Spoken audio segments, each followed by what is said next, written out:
اسلام ہی نہیں بلکہ تاریخ عالم کا ایک مشہور ترین فاتحین و حکمراں صلاح الدین ایوبی، جنہوں نے عیسائیوں سے یروشلم واپس لیا۔ آج ہم لوگ سلطان صلاح الدین ایوبی کی تاریخ کو جاننے اور سمجھنے کی کوشش کریں گے، لہٰذا ویڈیو میں آخر تک بنے رہیں اور سبسکرائب کر لوگوں میں بھی شیئر کر دیں۔ اصلی نام یوسف تھا۔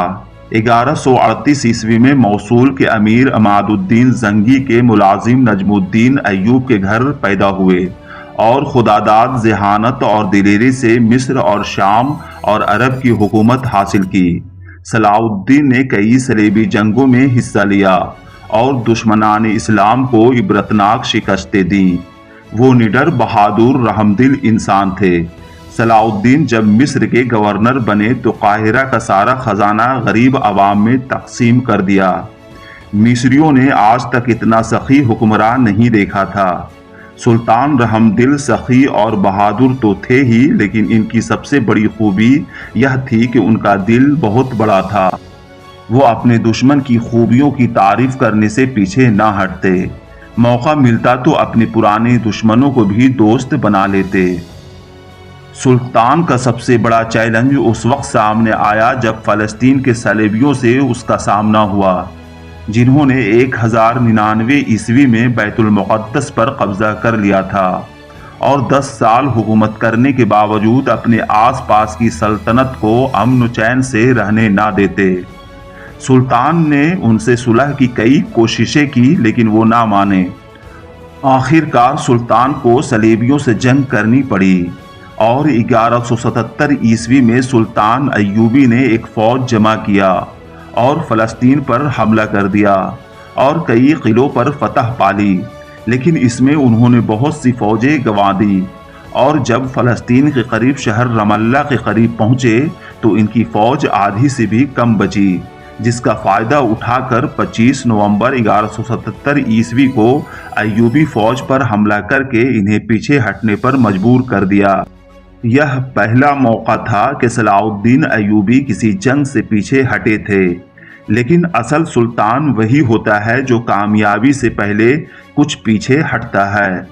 لہٰذا صلاح الدین ایوبی کو بہت جلد پھر دوسرا موقع ملا اور 10 جون 1179 عیسوی کو پھر سلطان ایوبی اور والڈرون کے آمنے سامنے آئے اور سلطان کی فوج میں والڈرون کی فوج کو زبردست شکست دی۔ سلطان ایوبی نے جنگ سے پہلے اپنے فوجیوں کو تقریر کی اور کہا، مسلمان ذلت کی زندگی پر موت کو ترجیح دیتا ہے۔ ہمت سے آگے بڑھو اور دشمن کو بتا دو، مسلمان پیٹھ پر نہیں سینے پر زخم کھاتا ہے۔ غرض والڈرون نے جنگ میں ہارنے کے بعد صلح کا معاہدہ کیا تو سلطان نے پھر اپنا بڑا دل رکھتے ہوئے صلح کر لی اور اس کے بعد والڈرون جب تک زندہ رہا امن قائم رہی، لیکن اس کے بعد گائے آف لوزائنن کی حکومت آ گئی جو مسلمانوں کا کھلا دشمن تھا، اور ایک صلیبی سردار رونالڈو نے مسلمانوں کو تنگ کرنا شروع کر دیا اور بحری جہازوں کے ذریعہ عرب کے ساحلی علاقوں پر حملہ کروایا۔ مصر اور شام میں سفر کرنے والے قافلوں کو لوٹنا شروع کر دیا، یہاں تک کہ مکہ جانے والے حاجیوں کو بھی لوٹنے لگے۔ جب اس بات کی خبر سلطان کو ملی تو سلطان نے قسم کھائی کہ وہ رونالڈو کو اپنے ہاتھوں سے قتل کرے گا۔ لہٰذا اس کے بعد سلطان نے تمام مسلم ممالک کو خط لکھا اور کہا، اب آخری فیصلے کا وقت آ گیا ہے۔ وہ فوج لے کر صلیبیوں کے خلاف نکلے۔ اس کے بعد کئی مسلمان ممالک سے فوجیں دمشق پہنچنے لگیں۔ لہٰذا سلطان نے صلیبیوں کے شہر تیبریا کو گھیرے میں لے لیا۔ جواب میں رونالڈو اور لوزائنن نے مل کر ایک بڑی فوج لے کر آگے آئے۔ جس جگہ دونوں فوجیں آمنے سامنے آئی وہاں ایک ہی پانی کا چشمہ تھا، جسے صلاح الدین کی فوج نے اپنے قبضے میں لے لیا۔ اس پر لوزائنن کی فوج گھبرا گئی اور اسے جنگ کرنے سے منع کیا اور کہا شکست ہو جائے گی، لیکن لوزائنن کو یقین تھا کہ وہ ہر حال میں فتح حاصل کرے گا۔ اس یقین کی ایک وجہ صلیب اعظم یعنی کروس، جس پر ان کا یقین تھا کہ یہ صلیب وہی صلیب ہے جس پر عیسیٰ علیہ السلام کو مصلوب کیا تھا، اور وہ کئی جنگوں میں اسے لے کر جاتے اور فتح بھی حاصل کرتے۔ غرض 4 جولائی 1187 عیسوی کو دونوں فوجوں میں جنگ ہوئی اور وہ بری طرح ہار گئے۔ رونالڈو اور لوزائنن کو قید کر لیا گیا۔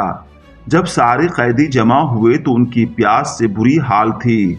سلطان نے سب کو پانی پلانے کا حکم دیا، لیکن رونالڈو کو پانی نہ دیا اور اسے سلطان ایوبی نے اپنے ہاتھوں سے قتل کیا۔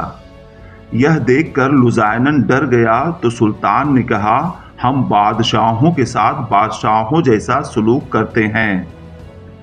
لہٰذا اس کے بعد جب سلطان بیت المقدس کی طرف بڑھے تو عیسائی عوام نے سلطان سے ڈٹ کر مقابلہ کرنا شروع کر دیا، کیونکہ انہیں ڈر تھا کہ مسلمانوں کی حکومت آ گئی تو ان کی بیوی بچے کو غلام بنا لیں گے۔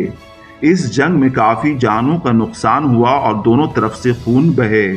آخر کار عیسائی عوام نے رحم کی گزارش کی تو سلطان نے بھی رحم دلی دکھائی اور ان سب کو بھی تحفظ کا وعدہ کیا۔ جب 88 سال قبل صلیبیوں نے قبضہ کیا تھا تو خون کی ندیاں بہا دی تھی، لیکن سلطان ایوبی تو سنت رسول صلی اللہ علیہ وسلم کی راہ پر چلنے والے انسان تھے۔ جس طرح رسول صلی اللہ علیہ وسلم نے فتح مکہ کے بعد اپنے دشمنوں کو معاف کر دیا تھا، اسی طرح سلطان ایوبی نے اعلان کر دیا کہ ہر عیسائی مرد 10 دینار اور عورتیں 5 دینار دے کر آزادی حاصل کر لیں، اور پھر بعد میں جو غریب عیسائی تھے انہیں مفت میں آزادی دے دی۔ یہ دیکھ کر یہ عیسائی اسی شہر میں رہ گئے۔ اس طرح 2 اکتوبر 1178 عیسوی کو سلطان صلاح الدین ایوبی کا پوری طرح بیت المقدس پر قبضہ ہو گیا اور مسجد اقصی مسلمانوں کے ہاتھوں میں آ گیا۔ لیکن سلطان ایوبی نے کسی کے ساتھ ظلم نہ کیا، ہر کسی کو اپنی پسند کی مذہب کو اپنانے کا پورا حق دیا۔ اس طرح یروشلم میں سلطان نے ایک امن اور سلامتی سے حکومت بنائی، تو دوسرے عیسائی دیشوں کو یہ پسند نہ آیا اور انہوں نے پھر سے یروشلم کو حاصل کرنے کے لیے فوج تیار کرنے لگے اور 7 یورپی دیش ایک ساتھ آ گئے۔ انگلینڈ کا حکمراں رچرڈ ایک بڑی فوج لے کر حملہ آور ہوا۔ ادھر صلاح الدین ایوبی اکیلے، پھر بھی ان دیشوں کو شکست ہوئی۔ سلطان صلاح الدین ایوبی ایک بہادر اور اتنے بڑے سلطنت کے سلطان ہونے کے باوجود بہت سادہ زندگی گزارتے، یہاں تک کہ ان کے پاس اپنا گھر بھی نہیں تھا۔ پوری زندگی عام سپاہیوں کی طرح خیموں میں گزار دیے اور 1193 عیسوی میں دمشق میں وفات پائے اور وہیں دفن ہوئے۔ وفات کے بعد آپ کے پاس سے صرف 47 درہم برآمد ہوئے، جس سے تدفین تک نہ ہو سکتی تھی، لہٰذا آپ کا کفن دفن دمشق کے قاضی نے اپنی طرف سے کیا۔